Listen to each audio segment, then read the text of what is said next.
Hola amigos, hoy les traigo tres historias curiosas, de esas que parecen sacadas de una serie extraña, pero que pasaron de verdad, en distintas épocas con reglas muy diferentes, pero con algo en común, el sufrimiento convertido en espectáculo. Primero, viajamos a la Roma antigua. En el Coliseo, los gladiadores luchaban entre sí frente a 50.000 personas. Todo estaba pensado al detalle, trompetas, apuestas y un público animado comiendo uvas. Después cruzamos a la Edad Media. Cuando no había pruebas ni testigos, algunas disputas se resolvían con duelos a espada. Se creía que Dios haría ganar al inocente, pero a veces ganaba el más fuerte, no el que tenía razón. Y por último, llegamos a los años 30. En plena Gran Depresión, en Estados Unidos se organizaban maratones de baile. Parejas agotadas bailaban durante días, casi dormidas, mientras el público aplaudía y apostaba. Un espectáculo extraño entre la necesidad y el entretenimiento. Tres momentos distintos, una misma idea. Cuando la vida se complica, siempre hay alguien dispuesto a mirar y alguien dispuesto a hacer de eso un show. Pero antes, acomódate. Cerrá los ojos si querés. Vamos a charlar un rato y si te da sueño en el camino, está bien. Imaginen esto, un coloso de piedra, 50.000 gargantas sedientas de violencia gratuita y en el centro, dos tipos semidesnudos dándose de espadazos mientras el público aplaude entre mordidas de uvas y eructos de vino barato. No, no es una película, es el Coliseo. Y esto, amigos, no es ficción, es historia real, la historia del reality show más brutal de todos los tiempos, Los Gladiadores. Todo comenzó en un funeral. A los etruscos se les ocurrió que la mejor forma de honrar a un difunto era organizar una pelea a muerte. Roma, siempre tan discreta, dijo, nos encanta, pero le metemos gradería, trompetas y entradas por zonas. Y así nacieron los Juegos Gladiatorios. Ese encantador invento donde ejecución pública y entretenimiento iban de la mano. Para inaugurar el Coliseo, el emperador Tito se vino arriba y organizó 100 días ininterrumpidos de espectáculos. 100 días. Animales exóticos, comedias absurdas, ejecuciones teatrales y, por supuesto, gladiadores. Porque nada dice amor al pueblo como ver a un criminal desmembrado por un león mientras un bufón hace chistes para levantar el ánimo. Pero vamos a lo jugoso. Los gladiadores, los ídolos sudorosos de la arena, hombres forjados no por la gloria, sino por la desesperación, el castigo o la falta total de mejores ideas. La mayoría venía del fondo del barril, esclavos, prisioneros de guerra, criminales. Roma era creativa. ¿Cometiste un delito? Perfecto. Podés redimirte muriendo frente a una multitud. Otros eran voluntarios, hombres libres que por ambición o autoestima temeraria firmaban un contrato para ser apaleados con estilo. Buscaban fama, fortuna o una muerte con ovación. Y Roma los recibía con los brazos abiertos y los encerraba en escuelas de gladiadores. Allí vivían como atletas profesionales, pero sin sueldo, sin sindicato y con entrenadores que no sabían lo que era un día de descanso. Comían papilla de cebada, engordaban a propósito. Una capita de grasa ayudaba a sangrar bonito sin morir al primer tajo. Entrenaban con armas de madera el doble de pesadas que las reales. No por disciplina, por prevención, que nadie se emocionara antes de tiempo y arruinara el espectáculo. Cada uno tenía su rol. Murmillos con cascos tipo sartén, retiari, ágiles, casi desnudos, armados con red y tridente como si fueran a pescar gladiadores. Traces, con dagas curvas y mala actitud. Secutores, tanques humanos diseñados para aplastar. Y los dimachaeri, locos armados con 2 espadas porque una no era suficiente. También hubo gladiadoras, pocas. Y claro, sexualizadas hasta el absurdo, porque el machismo, como los acueductos, también era made in Roma. En la arena no eran personas, eran símbolos, arquetipos. La barbarie, la civilización, el castigo, la redención.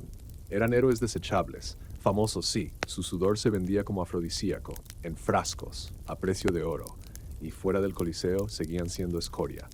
Pero los verdaderos protagonistas no estaban en la arena, estaban sentados. El pueblo, el buen ciudadano romano con su túnica planchada y su moral en pausa, un pueblo que no pedía mucho, pan, vino y sangre. La entrada era gratuita, el pan subsidiado, el entretenimiento cortesía del Estado. Los asientos por clase social, senadores cerca de la acción, el pueblo más arriba, y las mujeres en el gallinero. Pero no se preocupen, igual gritaban por su gladiador favorito como si fuera Julio César en gira mundial. El espectáculo lo tenía todo. Teatro, porno suave, violencia simbólica, justicia improvisada. Era el Netflix de la antigüedad, pero con cadáveres. Gritaban, lloraban, apostaban. Y cuando un gladiador caía, exhausto, todos esperaban el gesto del emperador. Pulgar arriba, vive; pulgar abajo, entra; charón, rompecráneos profesional y fin del número. Un cierre elegante. Y si ganabas, te daban monedas, una palma, una corona de laurel y, con suerte, el rudis, una espadita de madera que decía felicidades, ya puedes dejar de morir por entretenimiento. Si perdías, puerta de la muerte, desnudo, reciclado. El show debía continuar. Y el combate, nada de improvisación. Era un ballet sangriento, un ajedrez humano donde cada movimiento estaba pensado, uno contra uno. Combates grupales, gladiadores contra animales, contra máquinas de guerra, todo con árbitro. Sí, árbitro, el Summa Rudis, un ex gladiador que velaba por el drama, no por la justicia. La pelea debía emocionar. No valía morir sin gracia, había que sufrir con estilo. Heridas visibles, caídas espectaculares, sangre administrada con precisión narrativa. Y si alguien dudaba si el caído estaba realmente muerto, entraban los inspectores divinos. Mercurio, con un hierro al rojo vivo para pinchar el cadáver. Charón, con un mazo para asegurar que no haya secuelas. Sutiles, muy romanos. El cuerpo salía por la puerta libitinaria, sin ceremonia, sin lágrimas, solo una estadística más. 13 combates por jornada, miles de gritos, litros de sangre y un público satisfecho. Todo organizado, documentado, legalizado y aplaudido.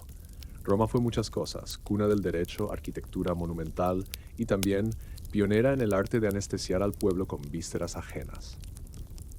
Una sociedad tan avanzada que tardó 500 años en aburrirse del show, pero cuando cayó el imperio, no cayó la idea. Solo cambió de manos, de ropajes y de escenario. Imagina esto: Europa entre los siglos VIII y XV. Las calles aún no conocen el asfalto, pero sí el estiércol. Los médicos te curan con sanguijuelas y buenas intenciones, y la justicia, bueno, la justicia tiene algo de torneo medieval, algo de misa negra y bastante de comedia sangrienta. No hay cámaras de seguridad, ni pruebas forenses, ni fiscales gritones que digan «Objeción, señoría». Lo que hay es barro, sospechas, olor a oveja mojada y un acusado que jura que no hizo nada. Al igual que tú. Tú también juras que no hiciste nada. Ambos juran con la misma convicción, el mismo temblor en la voz, la misma mirada sospechosa. Un clásico empate moral. Y claro, nadie vio nada. Qué casualidad. O quizás sí vieron, pero prefirieron seguir vivos. Porque testificar en esos días podía ser tan arriesgado como el crimen en sí. Así que ahí estás, tú, el otro tipo, y un juez, probablemente un noble con gota, mala digestión y aún peor sentido del deber, que frunce el ceño y declara solemnemente: «Pues bien, caballeros, a los golpes». Así nace una de las grandes innovaciones legales de la Edad Media, el juicio por combate. Una brillante solución al problema de la falta de pruebas, que básicamente consiste en dejar que Dios elija al inocente, a espadazos. Porque claro, ¿qué mejor manera de resolver un delito que con una buena pelea a muerte en la plaza del pueblo? ¿Quién necesita evidencia cuando se puede tener entretenimiento? Si ganas, es que Dios estuvo de tu lado. Y si mueres, bueno, quizás tenías algo que esconder, o quizás eras asmático. Mala suerte. Todo el sistema se sostenía en una lógica infalible. El más fuerte es inocente, no porque lo diga la ley, sino porque lo dice su puño. Si la verdad tiene brazos grandes y buen equilibrio, entonces es verdad. Así de simple, así de brutal, así de entretenido. Y la gente lo celebraba. No faltaban los curiosos que se acercaban con pan, vino y sus niños para ver cómo la justicia se servía bien caliente, entre estocadas, patadas en la cara y súplicas por misericordia. Era como un reality show sin censura, donde el eliminado realmente quedaba eliminado. Los jueces, por su parte, se lavaban las manos, figurativamente, claro, porque agua tampoco sobraba, y declaraban que el resultado era voluntad divina. Dios, al parecer, tenía una agenda abierta para asistir a cada combate y tomar decisiones en tiempo real. Y cuidado si eras flaco, anciano o simplemente torpe con la espada. La justicia medieval no tenía paciencia para debiluchos. En ese caso, lo mejor era declararse culpable, rezar 3 padrenuestros y esperar una ejecución rápida. Así funcionaba el sistema, con barro hasta las rodillas, espadas sin filo, porque se usaban hasta romperse, y una fe tan ciega que casi siempre terminaba con alguien sangrando por los ojos.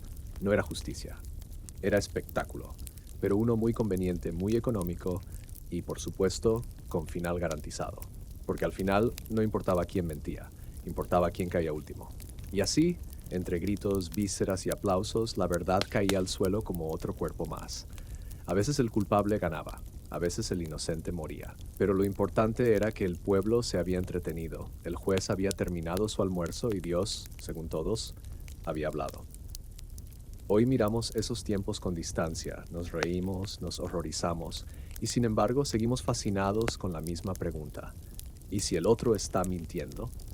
Quizás por eso, aunque ya no usamos espadas, seguimos resolviendo muchas cosas a golpes, solo que ahora los llamamos debates, trending topics o encuestas. El juicio por combate nunca desapareció, solo cambió de escenario. Porque incluso en tiempos modernos, cuando el mundo ya tenía electricidad, cine y psicoanálisis, seguía habiendo lugar para un buen show de miseria humana. Hubo una época, no tan lejana, en la que la gente bailaba por pan, literalmente. No por pasión, ni por arte, por pan. Bienvenidos a los maratones de danza, uno de los espectáculos más retorcidos del siglo XX. Un musical distópico en vivo, con entrada a 25 centavos. Durante la Gran Depresión, los walkathons ofrecían comida, cama y una promesa remota de dinero. El casting, cualquier persona con hambre y algo de movilidad. No hacía falta ser Fred Astaire, apenas más resistente que los demás. Cada hora, 15 minutos de descanso. Dormir, de pie. Comer, en movimiento. Quedarse quieto, bofetada, baldazo o descalificación. Diversión familiar. Los llamaban carnavales de callos y juanetes. Pero no se dejen engañar por los carteles coloridos y la orquesta en vivo. Lo que ocurría adentro se parecía más a una corrida de resistencia humana, con coreografía y ampollas incluidas. Desde afuera, música y luces. Desde adentro, insomnio, colapsos, deshidratación y una desesperación bien rentable. Érase una vez en los felices años 20 en Estados Unidos, cuando la alegría se había extinguido, pero la gente seguía bailando. No por gusto, por necesidad. Los maratones de danza eran una mezcla impura de entretenimiento, miseria y voyerismo colectivo. Un circo romano con zapatos de charol.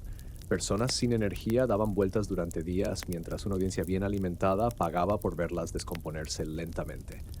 Concursantes eran alimentados hasta 12 veces por día, pero de pie en mesas altas. Comer, afeitarse, leer el periódico, todo sin dejar de moverse. Literalmente no había respiro. El elenco era variado, jóvenes sin futuro, artistas sin escenario, abuelitas con más ritmo que esperanza. Todos tenían algo en común, hambre, de comida, de fama, de no dormir bajo un puente. Spoiler, casi ninguno se volvió famoso, pero sí se volvieron inolvidables, para algunos.